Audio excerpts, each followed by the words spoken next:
Well, cops are leaving, and they're leaving in record numbers, and it stinks. Joining me now, one we can trust, former Milwaukee Sheriff David Clarke, also author of the book Cop Under Fire. Sheriff, we have numbers that are staggering from New York City. 5,000 leaving. 5,000. Now, I understand people in rural America, I've made this mistake myself, brush off these big cities sometimes, but we don't want our big cities to just turn into absolute hellholes, do we?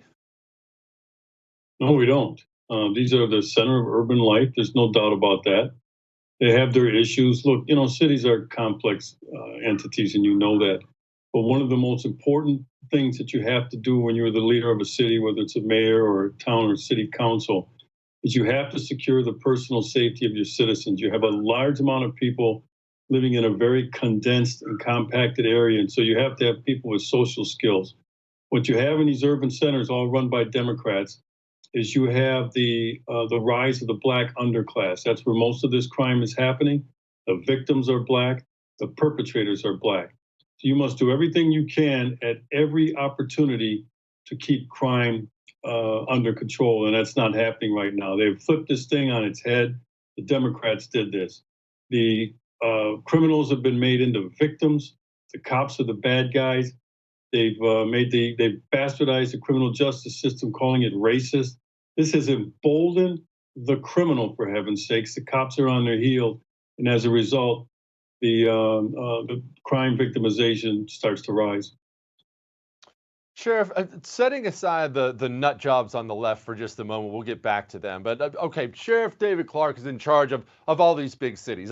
You're magically dictator now. What is the way to get this crime under control? What are the specific things they should be doing? They clearly aren't, but what things should they be doing? Yeah, you need an effective crime strategy. First of all, the perpetrators are known, all right? They're repeat criminal offenders. So you have to empower the police, make sure that they have the proper amount of resources, empower them to go out and harass, literally harass these violent career criminals. You lock them up for the longest period of time allowable by law, high bail on all these individuals so that you can keep them locked up. And once you get them off the street, look, this was already being done, for heaven's sake. So this isn't anything new. It worked. It started, ironically, with Joe Biden, who authored the crime control bill of 1994 under Bill Clinton. And this is precisely what they did. They went after the offenders, kept them off the streets. That's the key. You can't arrest them and then have the prosecutor's office, turn them right back into the street. And that's what's happening in many of these big cities. So until they reverse this mindset that marginalizes and normalizes crime, you're going to see these numbers continue to skyrocket. Okay, so here's what I'm worried about, Sheriff. We gave the numbers in the beginning. 5,000 cops leaving New York City. 500 left Chicago last year. What I'm worried about is this. Those police departments are going to get filled with cops.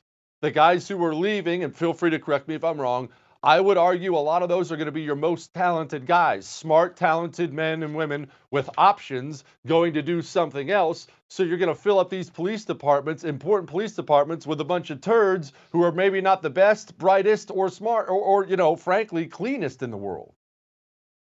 And that's the slippery slope. You're right. You got a lot of police experience leaving the door. There's no legacy plan to capture that experience and somehow bottle it and be able to pass it on to the new generation of cops. But it isn't going to be that easy. One of the things, and I think you're alluding to this, is the standards are going to have to drop in order to fill these positions, because a lot of people now are looking who may have been interested in going into a career in law enforcement. They're changing their mind. They're like, So then you're going to have to drop the standards. And that's when you end up with a law enforcement agency, because this has happened in the past.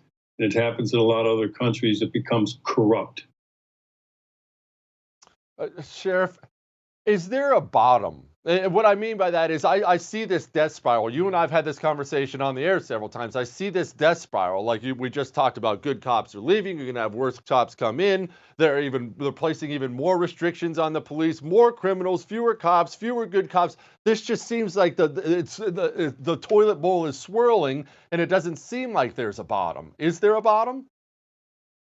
Well, yes, and that bottom happened in when Joe Biden was the head of the Senate Judiciary Committee, and he authored the Crime Control Bill of 1994. We had reached a bottom where people had had enough. The Congressional Black Caucus had had enough of these black perpetrators. Black mayors had had enough, and so they were willing to do anything that would work to get these cities under control, return some sort of civil life back to these urban ghettos.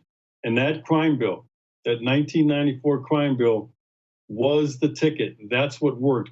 After that was put into place, we experienced a record decline in crime and violence all across the United States, not just in certain areas. Everybody experienced it. We locked these individuals up, kept them off the street, and look, it's a small percentage.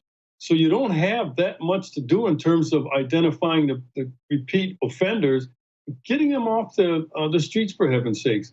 That's when, we might be reaching that again. I'm not sure. I'm talking about the bottom, but if Joe Biden had any courage and if he had any sense or any morals, he would dust off that 1994 crime bill and reinstitute it again. But now it goes against the politics of his far left-wing radicals in the Democrat Party that have demonized the police, continue to smear and attack the police, attack the criminal justice system, insane policies like bail reform, where they don't place bail on anybody that's been arrested, no matter what the crime is.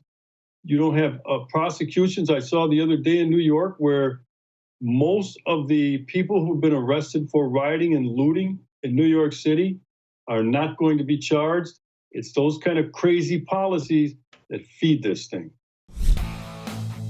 Hey, thanks so much for watching The First on YouTube. If you liked what you saw, go ahead and like and subscribe. You heard me. Like it, subscribe. You'll get a lot more of it and a lot more of me.